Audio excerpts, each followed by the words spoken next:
Hey, I'm going to give you a super easy tutorial on how to make a histogram.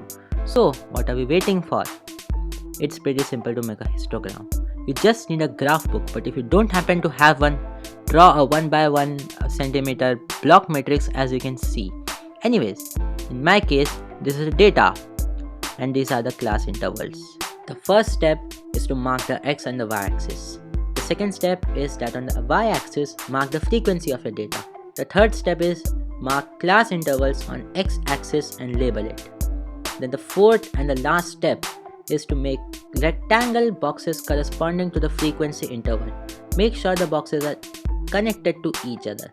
Finally, your histogram is done. That's how simple it's to make a histogram. If you could understand, then subscribe. If you couldn't understand, then subscribe. And comment why did you not understand. That's so easy.